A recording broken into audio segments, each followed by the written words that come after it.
세상에 떠도는 기묘한 괴담들. 첫 번째 이야기. 조선시대의 허미수와 구렁이. 허미수는 조선 중기의 학자로 신통력이 있다는 소문이 있을 만큼 용한 사람이었다. 이것은 그가 젊은 시절의 이야기이다. 그가 살던 옆 마을에는 이상한 풍습이 하나 있었다. 산 안쪽의 굴에 젊은 처녀를 한 사람 데려다 놓고 죄를 지내야 마을이 평화롭고 안정된다는 것이었다. 어째서 그렇소? 그 굴에 커다란 구렁이가 사는데 마을에 해를 입힐 게 분명하니까 처녀를 바쳐서 진정을 시키라는 게요. 그런 죄라면 나도 가서 구경해도 되겠소. 허미수의 말에 마을 사람들은 마음대로 하라고 대답했다. 죄를 지내는 날이 되자 허미수는 동생을 데리고 동굴 앞으로 갔다. 마을 사람들은 떡 벌어지는 상을 차려놓은 다음 젊은 색시를 제물로 데려다 놓고 죄를 올렸다. 허미수는 사람들이 다 돌아가고 난 다음에도 동생과 함께 한쪽 옆에 숨어서 가만히 동굴을 보았다. 한참 기다리니 동굴에서 엄청나게 커다란 구렁이가 슬슬 기어나와 상을 통째로 삼키기 시작하는 것이었다. 제물로 바쳐진 처녀는 겁에 질려 울다가 실신을 했고 구렁이는 상을 다 삼킨 다음 처녀에게로 슬그머니 다가가기 시작했다. 그때 허미수의 동생이 벌떡 일어났다. 저런 놈은 당장에 잡아 죽이지. 형님은 뭘 기다리고 있는 겁니까? 그리고서는 구렁이에게 달려들었다. 구렁이는 갑작스러운 사람 소리에 실신한 처녀를 내버려 두고 허미수의 동생에게 달려들었다. 동생은 평상 위로 팔쩍 뛰어오르며 몸을 피했으나 구렁이도 그 뒤를 따랐다. 구렁이의 몸집이 어찌나 큰지 평상을 둘둘 감고도 몸이 남을 정도였다. 동생은 잘 드는 나설걸에 구렁이를 찌르고 토막토막 잘랐다. 구렁이는 끝까지 몸을 꿈틀거리다가 마침내 죽었다. 두 사람은 제물로 바쳐졌던 처녀를 구해서 마을로 돌아왔고 동생은 구렁이의 시체를 땅에다가 잘 묻었다. 그 뒤로 이상하게도 아침에 나와보면 구렁이를 묻은 자리에서 무지개처럼 오색 기운이 뻗어나오는 것이었다. 동생은 이상하다 생각하면서도 죽은 구렁이가 무슨 해를 끼치려 싶어서 신경 쓰지 않았다. 얼마 후 동생은 혼인을 했고 부인은 금세 아이를 가졌다. 태어난 첫 아이는 눈이 또록또록하고 인물이 환했다. 동생은 형님 허미수를 찾아갔다. 형님, 아이를 낳았으니 이름을 좀 지어주십시오. 허미수는 잠시 눈을 감고 생각에 잠겨 있다가 동생을 보았다. 그 아이는 아무래도 키워서는 안 되겠다. 없애거라. 없애다니요? 몹쓸 아이니 죽이라는 거다. 내 말을 따르거라. 동생은 기가 막혔으나 형님이 워낙 용한 신통력을 갖고 있다는 사실을 잘 아는지라 집으로 돌아가 부인에게 솔직하게 말했다. 부인은 오랜 고민 끝에 허미수의 말을 따르기로 하고 두 사람은 첫 아이를 죽였다. 얼마 후 부인은 다시 둘째 아이를 갖게 되었다. 아이를 낳고 보니 첫 아이를 잃은 슬픔을 잊을 수 있을 만큼 이목구비가 준수하고 똘똘해 보이는 아이였다.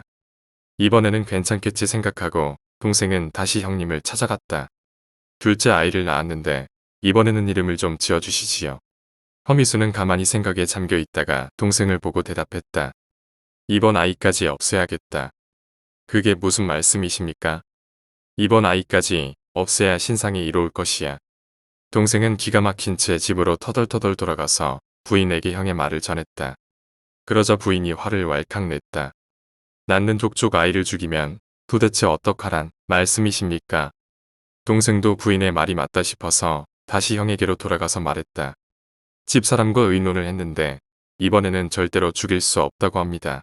어쩌면 좋습니까? 그러면 너와 나는 형제의 연을 끊어야겠다. 허미수의 말에 동생은 깜짝 놀랐다. 무슨 말씀을 그렇게 하십니까? 내가 구렁이를 죽인 다음에 그 시체를 싹 태워 없애지 않고 묻어줘서 구렁이엔 역시 내 아이가 태어나는 족족 달라붙고 있는 것이다. 내가 그대로 아이를 키우면 자라서 결국에 역적이 될 것인데 역적이 되면 삼독이 멸하니 나는 일찌감치 너와 형제의 연을 끊어 화를 피해야겠구나. 도저히 믿을 수 없는 이야기에 동생은 형제의 연을 끊기로 하고 자리를 떨치고 나왔다. 그러나 훗날 정말로 아이는 역적이 되었고 집안이 전부 다 멸하는 와중에 허미수만 유일하게 화를 면할 수 있었다고 한다. 두 번째 이야기, 목포의 귀신. 옛날 목포 바닷가의 오막살이의 마누라와 자식 셋을 거느린 가난한 어부가 살고 있었다. 그는 벌이는 적었으나 마음이 청렴해서 법 없이도 살 사람이라는 명성이 차자했다. 농토라고는 송곳 하나 꽂을 땅도 없어서 그는 고기를 잡아 마을 사람들에게 팔아서 입에 풀칠을 했다.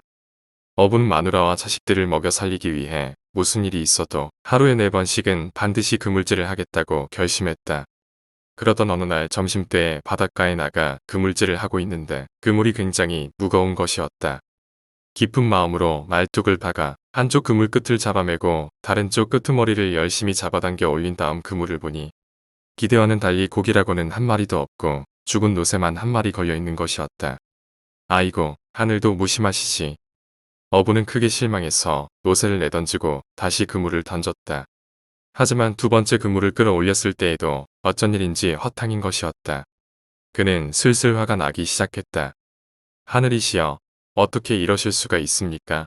세상에는 나쁜 짓을 하고도 잘 사는 사람이 많은데 나쁜 짓이라고는 한 번도 하지 않은 저에게 이런 시련을 주실 수가 있습니까? 이번에는 제발 부탁드리옵니다. 고기가 많이 걸리게 해 주시옵소서. 그리고서 다시 그물을 내렸다. 그러다 세 번째 그물질에도 걸려 올라오는 것이라고는 깨진 항아리 조각과 다 끊어진 바구니, 흙만 담긴 항아리 같은 쓰레기만 딸려오는 것이었다.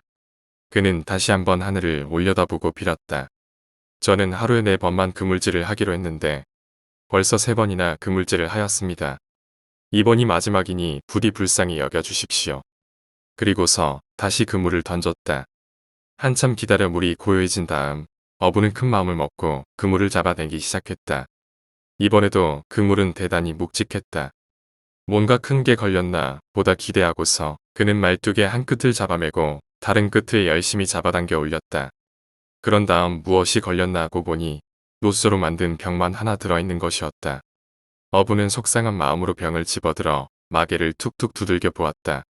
그런데 마개에 알 수 없는 부적이 하나 붙어 있었다. 이놈이라도 노쇠 장수에게 팔아서 벌이를 해야겠다. 병을 내려놓으려던 어부는 문득 안에 뭐가 들어있나 궁금해서 흔들어 보았다. 그러나 안은 묵직하기만 할 뿐 소리라고는 들리지 않는 것이었다. 이 속에 뭐가 들었는지 확인이라도 해볼까?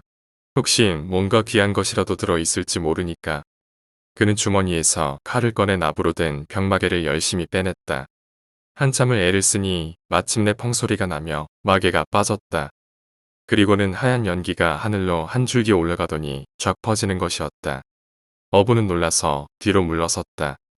연기는 한데 뭉쳐서 부르르 흔들리더니 갑자기 커다랗게 솟구치며 큰 귀신의 모습으로 변했다. 귀신의 다리는 땅 위에 섰는데 머리는 구름 속에 파묻힐 만큼 커다랗고 손가락은 물레방아 바퀴살 같으며 다리는 돛대 같았다. 입은 동굴처럼 커다랗고 이는 돌처럼 뾰족뾰족하며 눈은 커다란 등잔 같고 머리는 사방으로 헝클어진 것이 꼭 가시덤불 같았다. 어부는 귀신을 보자마자 학질에 걸린 것처럼 부들부들 떨기 시작했다. 맥이 풀려서 도망을 칠 수조차 없었다. 제발 목숨만 살려주시옵소서. 장군님, 뭐든지 하라는 대로 할 터이니 목숨만은 살려주십시오. 어부가 고개를 조아리며 열심히 빌었으나 귀신은 커다랗게 호통을 치는 것이었다. 그 소리가 얼마나 큰지 거대한 종 속에 들어간 기분이었다. 이놈아, 나는 장군이 아니라 대왕이다. 대왕님, 그저 살려만 주십시오. 안 됐지만 나는 너를 죽일 것이다. 내가 할 수 있는 건 어떻게 죽을지 그 방법을 정하는 것뿐이다. 어부는 놀라서 무릎을 꿇고 머리를 조아리며 열심히 빌었다. 대왕님, 제가 무슨 죄를 지었다고 죽이겠다고 하시옵니까? 소인은 대왕님을 바닷속에서 꺼내 병마개를 열고 풀어드린 일밖에 없는데 왜 소인을 죽이려고 하시는 겁니까? 그 이유는 간단하다. 귀신은 자신의 신세 이야기를 털어놓기 시작했다. 나는 예전에 천상을 어지럽힌 마왕이다. 옥황상제님께서 내 하는 짓을 보고 태상노군을 청하여 나를 잡게 하셨다. 그때 태상노군은 왕노릇을 하는 나를 잡아 저병에 집어넣고 납으로 막은 다음 부적으로 봉하여 바닷속에 집어넣었다. 나는 바닷속에 있으면서 100년 안에 이 병을 바다에서 건져내 나를 풀어주는 사람이 있으면 그게 누구든 큰 부자로 만들어주겠다라고 생각했다. 그러나 100년이 지나가는 동안 아무도 나를 건져주지 않았다. 그래서 나는 다시 100년 안에 누가 나를 건져주면 그 사람에게 땅에 있는 보화를 다 얻도록 해주겠다라고 생각하고 기다렸다. 그러나 다음 100년이 지나도록 역시나 나를 건져주는 사람은 아무도 없었다. 그래서 나는 또다시 100년 안에 나를 건져주는 사람에게는 무엇이든 원하는 3가지를 다 들어주겠다라고 결심하고 기다렸다. 하지만 또 100년은 지나가는데 나는 이 병에서 나가지를 못하는 것이었다. 그래서 화가 나서 이제는 앞으로 누구든지 나를 건져주면 그 사람을 죽이겠다라고 생각했다. 단 한 가지, 죽는 방법만은 그 사람이 선택하도록 해주겠다고 생각하고 그렇게 1000년을 있었는데 드디어 내가 나를 건져주었다. 그러니 나는 너를 죽여야겠다. 어떻게 죽고 싶은지 방법이나 말하거라. 귀신의 이야기를 듣고 난 어부는 어쩌다 자신이 병을 열어서 이런 화를 자초했는지 원통했으나 달리 방법이 없었다. 그는 다시 머리를 조아리고 귀신에게 빌었다. 대왕님, 그래도 소인이 대왕님을 건져드렸으니 목숨만은 살려주십시오. 저를 살려주시면 옥황상제께서도 대왕님을 용서해 주실 것이옵니다. 저를 죽인다면 옥황상제님께서 대왕보다 더 기운이 센 분을 보내 대왕님을 죽이실 것이 분명합니다. 쓸데없는 소리 마라. 나는 너를 죽이고야 말 것이니 죽을 방법이나 택하여라. 대왕님, 소인이 대왕님을 건져드렸다는 것을 생각해서라도 부디 목숨만은 살려주십시오. 저는 인정 있는 행동을 했사온데 대왕님은 그것을 원수로 갚으시는 것입니까? 이것이 다 내가 나를 건져준 탓이다. 나는 이미 마음을 결정했으니 아무리 떠들어도 소용없느니라. 그때 어부의 머릿속에 한 가지 계책이 떠올랐다. 어부는 포기한 것처럼 어깨를 늘어뜨리고 있다가 귀신을 쳐다보았다. 정그러시다면 소인이 대왕님께 한 가지 여쭈어 볼 것이 있습니다. 어차피 죽을 목숨 부탁이나 들어주십시오. 그게 무엇이냐? 이렇게 크신 대왕님께서 어떻게 저 작은 병 속에 들어가 계실 수 있었는지 그것이 궁금합니다. 소인이 보기에는 손가락 하나도 들어가지 못할 것 같은데 어떻게 대왕님은 이 안에 들어가 계셨던 것입니까? 아무래도 믿어지지가 않사옵니다. 귀신은 그 말을 듣고 껄껄 웃었다. 내가 이 병 속에 들어가지 못할 것 같으냐? 제 눈으로 보기 전에는 믿을 수가 없사옵니다. 그럼 어디 잘 보아라. 귀신은 온몸을 뒤흔들어 연기로 변하더니 병 속으로 주르르 빨리 듯이 들어갔다. 어부는 그 순간을 기다리고 있다가 황급히 병뚜껑을 막았다. 마개에는 태상 노군인 노자의 부적이 있었기 때문에 뒤늦게 속은 것을 깨달은 귀신은 안에서 온몸을 흔들며 빠져나오려고 했으나 나올 수가 없었다. 어부는 병을 들고서 호통을 쳤다. 이놈아, 나는 너를 이 바닷물 속에 다시 집어넣고 여기에 집을 짓고 누구든지 여기서 고기를 잡으려고 하면 절대로 잡지 못하게 막을 것이다. 이 속에 나쁜 귀신을 가둔 병이 있는데 그 병을 꺼내 귀신을 놓아주면 은혜를 갚는 대신에 죽이려 든다고 말이다. 귀신은 뒤늦게 다급하게 어부에게 애걸했다. 그러지 마시오. 나를 도로 꺼내주면 온갖 금은 보화를 다 얻게 해주겠어. 이놈아, 거짓말하지 마라. 내가 아까 전에 나를 놓아주지 않으면 옥황상제께서 벌을 내리실 거라고 말했었지. 내가 나를 죽이려 했기 때문에 옥황상제께서 도로 벌을 내리신 것이다. 내 잘못이나 곰곰이 생각하며 병 속에 영원히 갇혀 있어라.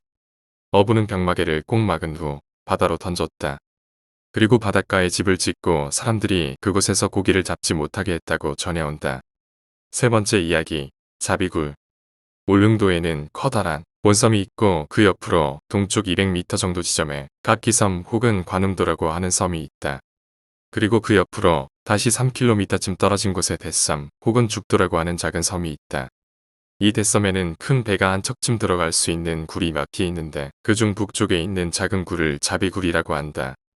이 굴이 자비굴이라고 이름 붙게 된 이유는 1930년대에 있었던 사건으로 말미암은 것이다. 당시에도 울릉도 사람들은 고기잡이로 생계를 이어가고 있었다. 그늘도 사람들은 평소처럼 고기잡이를 나섰다. 돛담배에 다 함께 타고 금방으로 고기잡이를 나왔는데 한참 고기를 잡고 있는 와중에 갑자기 거센 바람이 불기 시작하더니 태풍으로 변하는 것이었다. 파도가 집채처럼 높게 일어서 오도 가도 못할 지경이 되었다. 돛담배이니 배가 그리 큰 것도 아니라서 배는 결국 본섬까지 오지 못하고 뱃섬을 방파제 삼아 간신히 파도를 피하며 버티고 있었다. 본섬에서 기다리고 있던 어부의 가족들은 바닷가에 나가서 배가 들어오기를 기다렸으나 그날 고기잡이를 나간 배들은 거의 다 돌아오지 못하고 있었다. 사람들은 발을 동동 구르며 배가 방향을 잡을 수 있도록 섬에 횃불을 켜고 했으나 돌아오는 배는 없었다. 그 중에 고기잡이 나간 남편을 기다리는 아낙이 한 사람 있었다. 밤이 깊도록 남편이 탄 배가 오지 않자 아내는 걱정에 잠겨 있다가 깜박 잠이 들었다. 그런데 꿈에서 남편이 나와서 말하는 것이었다. 나 여기 있어. 여기가 어딥니까? 죽도의 굴에 있어. 같지는 않았습니까? 아직은 괜찮아. 마치 현실인 것처럼 두 사람은 그렇게 대화를 나누었고 아내는 안도했다. 그 뒤로 폭풍우는 이틀이나 더 불어오다가 마침내 멈추었다. 돌아오지 못하던 배들이 한두 척 들어왔으나 나머지는 배의 파편만이 파도에 밀려올 뿐이었다. 꿈을 꾸었던 안악의 남편이 타고 있던 배 역시 파편만 파도에 밀려왔다. 다 죽은 개로군. 불쌍하기도 하지. 어쩌다 그렇게 갑자기 폭풍이 불어서 동네 사람들이 돌아오지 못해 사람들을 안타깝게 여기며 파편이라도 주어 장사를 지내주려 했다. 하지만 여자는 며칠 전에 꾼 꿈을 생각하고는 사람들을 말렸다. 분명히 꿈에서 그 사람이 죽지 않았다고 했어요. 너무 생각을 해서 꿈을 꾼 게지. 그게 사실일 리가 없잖소. 다들 위로를 하면서도 한편으로는 현실을 직시하라고 다독이는 것이었다. 여자는 사람들의 말을 믿고 파편만 주워 모았다. 그런데 그날 밤에도 잠을 자는데 또 남편이 나와서 다그치는 것이었다.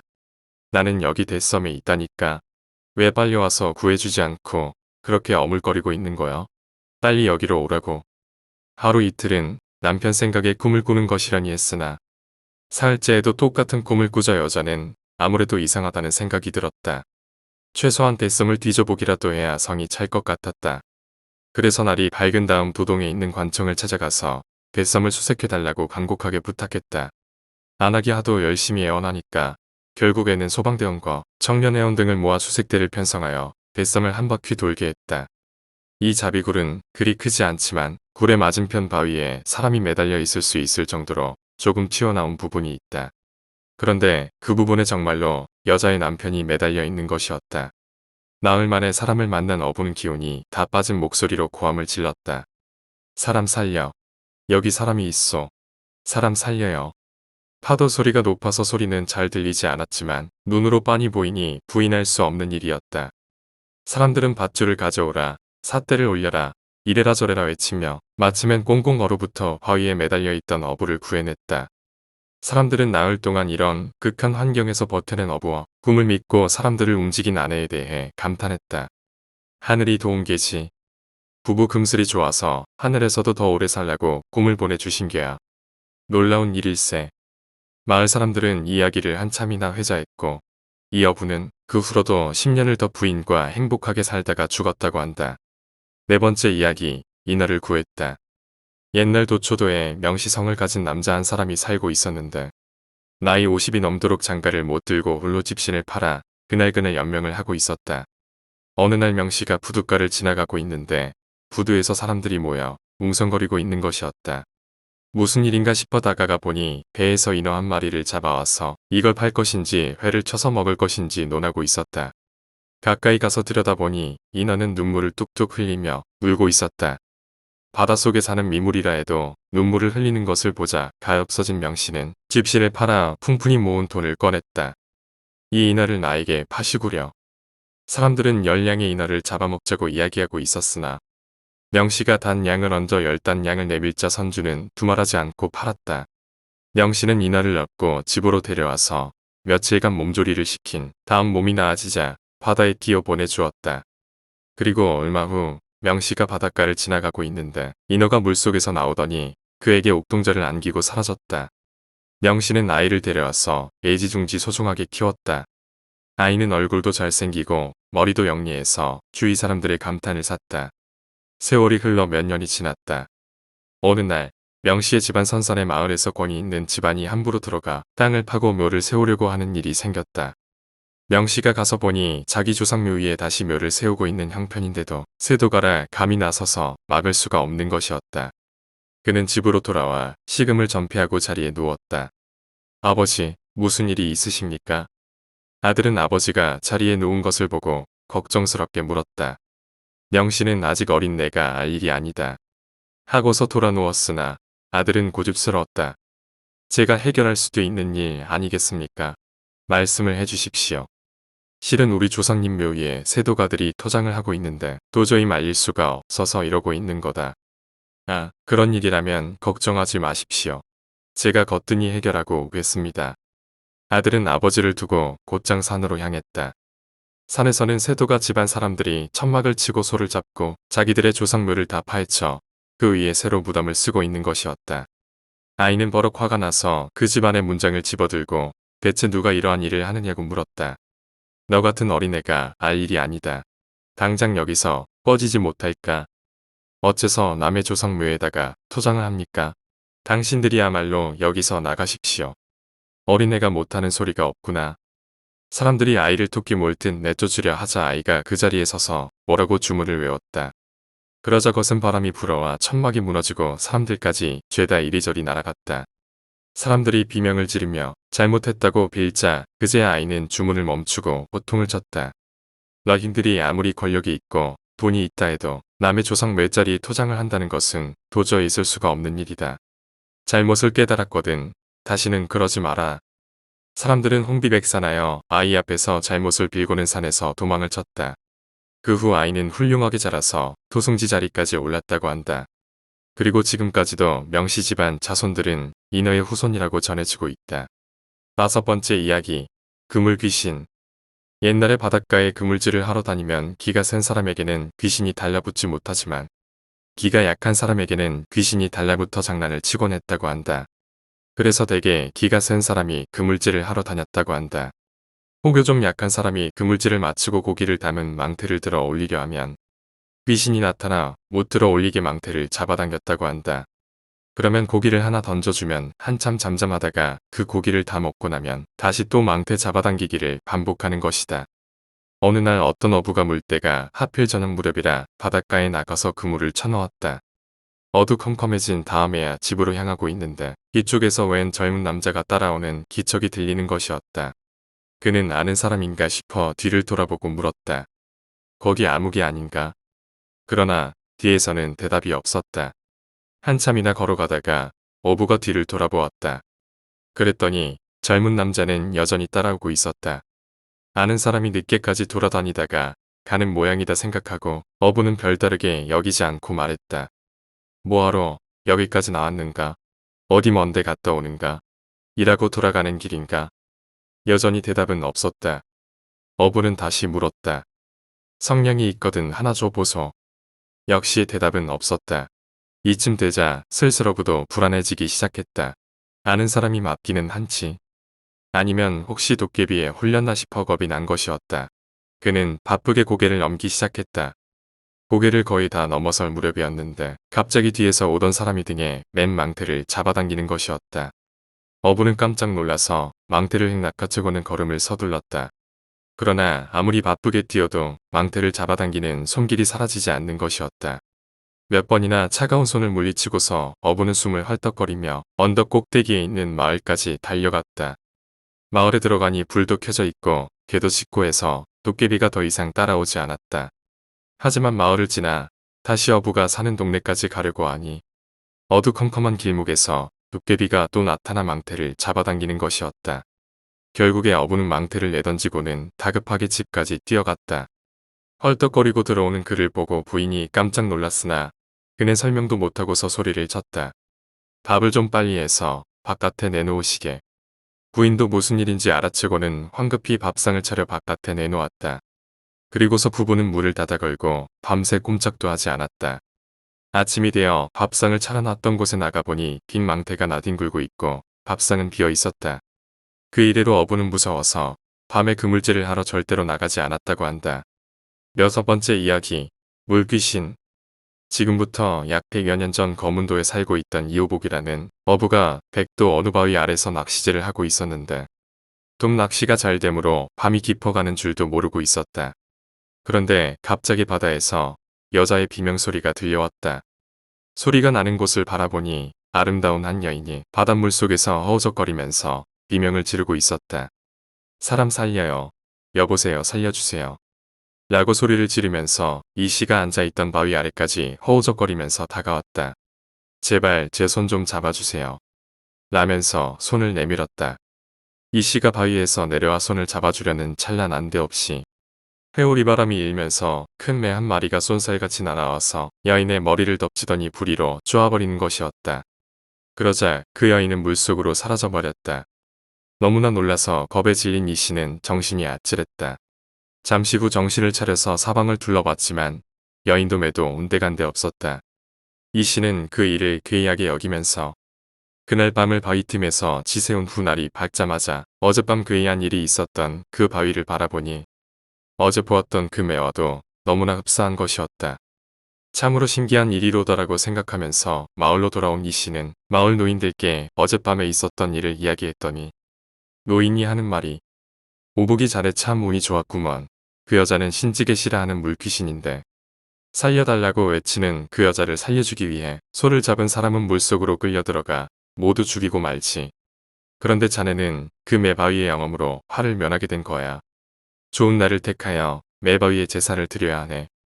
그런 연유를 알자 이 씨는 안도의 숨을 내쉬었다.